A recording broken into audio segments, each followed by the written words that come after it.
Have you tried to sharpen a chisel and it didn't go super well? Yeah. So has everybody else. Because people don't know how to sharpen. It's a lost art. Anyways, I am going to teach you how to do it. This is what you need. Four things. Very simple. Very simple. You need chisels. Who'da fucking thunk? They don't have to be good ones. The Harbor Freight ones work fine. Okay? Sharpening stone. Get yourself the damn Sharp Ball 325 1200 grit. That thing's gonna last you a lifetime.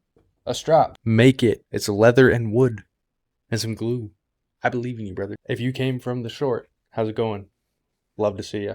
Now, honing guide. This is optional. Smoke them if you got them. You know, they're lovely. You can't go wrong. They're like $25, $30 at most. These four things: chisel, stone, strop. Make it. Don't buy it. If you're gonna buy it from me. Honing guide. There you go. Four things. All right. To the workbench. Okay, here we are at the bench. If you look at your honing guide on the side here, it tells us how far we need to project the blade to get the right angle. A good tool for this is a combo square. Not necessary. You can even eyeball it if you want. So I have our projection measurement on the combo. It's all locked in.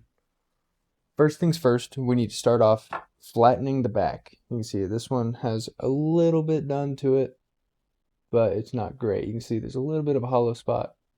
Not the end of the world. Something we could probably work around, but just for video's sakes, I'm gonna reflatten it and give her a rip. When you're flattening your chisel, especially with the aggressive grits, right, you really need to make sure that it is staying flat. Don't lift the back end up. For the love of God, keep it flat. Keep it flat. It's your one job here.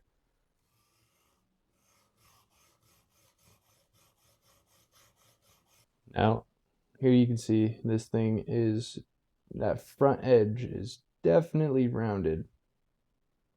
You see that light rolling across? So that edge is definitely rounded. Given that there's this big fat hollow in here, I'm going to hold it a little bit further off of the stone. You really don't need to flatten the entire back. Once you sharpen past your old flat spot, that's when you need to actually. Okay, so as you can see, we have most of that hollow ground out. But we still have, oh man, it's tiny, but you can still just barely see that that rounded over edge up at the top there. So it needs more. More. The initial flattening is going to be what takes you the absolute longest because you're removing the most material. Once we get this flattened out and, honed up, polished up, this is the only time we really even need to touch the back side of this with this big aggressive stone. Now, you might get to a spot where your stone feels like it's not cutting anymore. See, it's really full, and every time you go to hit it with the chisel, you end up with this weird black spot. Brush the bulk of it off. Go get yourself one of these white polymer school erasers, and you actually erase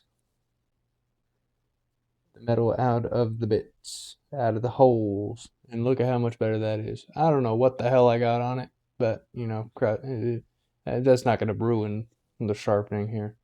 So it's staying. It'll be there for the rest of the video. Anyways, we're almost through. We still got just that little edge. I don't know why it's so deep, why it's not coming, but you know what? We're just gonna keep rocking with it. Don't be alarmed if flattening this takes you longer than an hour.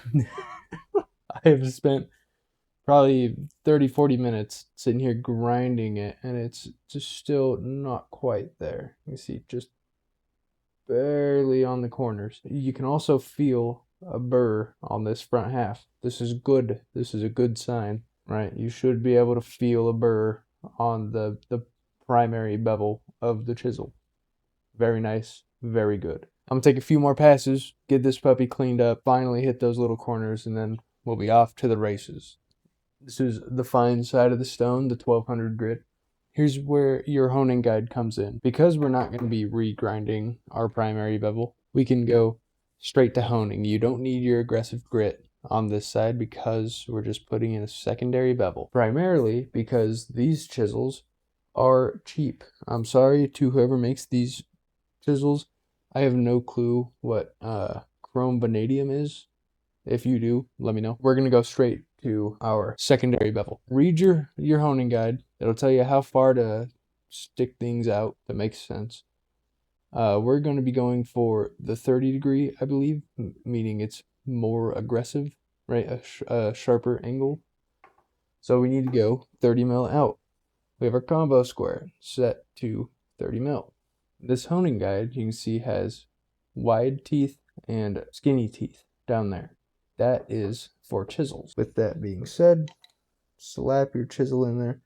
I don't know if this is kosher, but I personally like letting it sit down on those guardrails loosely tight so you can still shift the chisel around a little bit. Take your combo square, whatever you're measuring with. You could use a piece of paper if you want, probably. I've never done it because I have the combo square.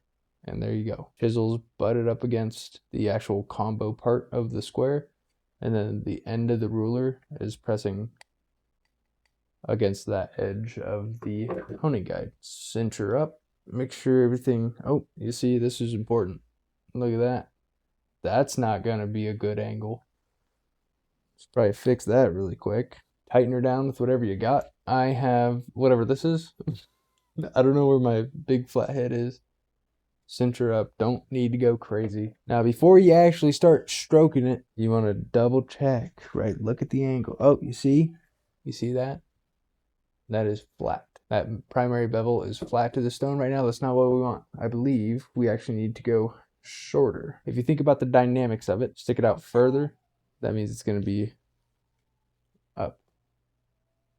Right? So we need to stick it out less.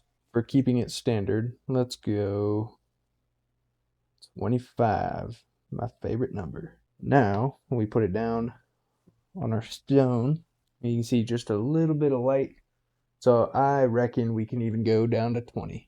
This stuff ain't exactly a science. Worst case scenario, let's say you fuck it up and you cut a weird bevel in. Just regrind the primary. Set it up so it's flat. You'll live. It'll be all right. And there we are. That's what we're looking for. Start stroking, buddy. Some people only pull backwards like this. It's really not that serious. You could probably, you're going to be just fine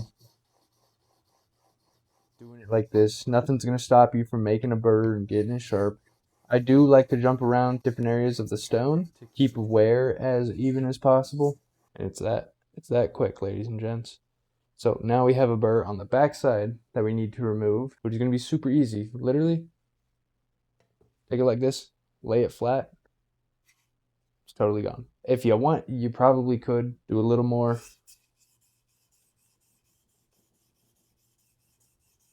If you want to polish, high polish the back of the chisel, I'm not going to stop you. I usually don't. Now then, so we're here, 1200 to the back, right? So the back is actually relatively pretty rough. We have that secondary bevel cut in, and we have removed the burr on both sides. This is an index card, it's not regular paper.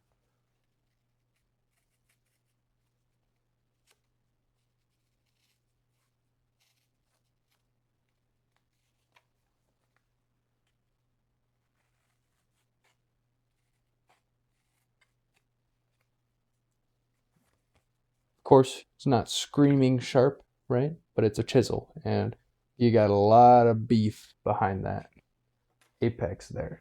If we want to get it screaming sharp, introducing the strop that I just made. Go check out the short if you haven't seen it. If you're here from the short, hey, glad to have you here.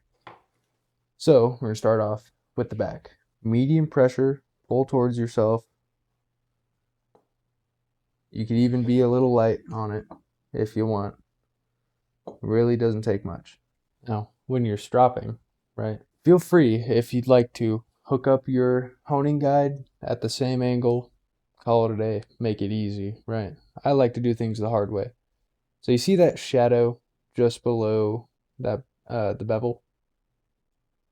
As you slowly rock up, right? Right there, you see that shadow disappear? Since we put our secondary bevel, I'm putting just a touch more angle, and that's the angle you want to sharpen at.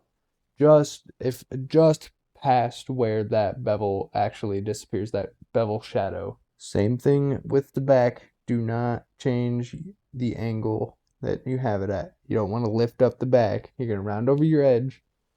And when you're pounding a mortise, it's going to scoop. It's going to scoop, scoop, scoop, scoop. It'll be a nightmare. You're going to wonder why none of your joints are straight, and it's not a fun time. Oh, look at that. We got a couple stragglers in there.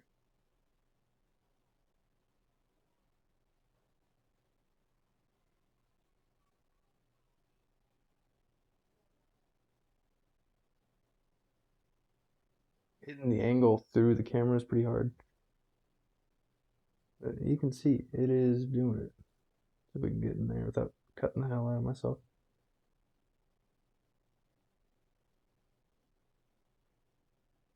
Oh. It's like shaving solely through the mirror without feeling, you know? Either way, she's shaving. You're just gonna have to take my word for it, man. She's shaving. You're just gonna have to take my word for it. And that is one screaming sharp, appropriately sharpened and flattened and, prepped for use chisel. All right. Well, that's really all there is to it. I'll put links for everything down in the description. I am not affiliated, but do with that info what you will. Now you got yourself a sharp chisel. Go out there and, cut some shit. Preferably not yourself, because it is very sharp. So be careful. Okay. Thanks for watching. Bye.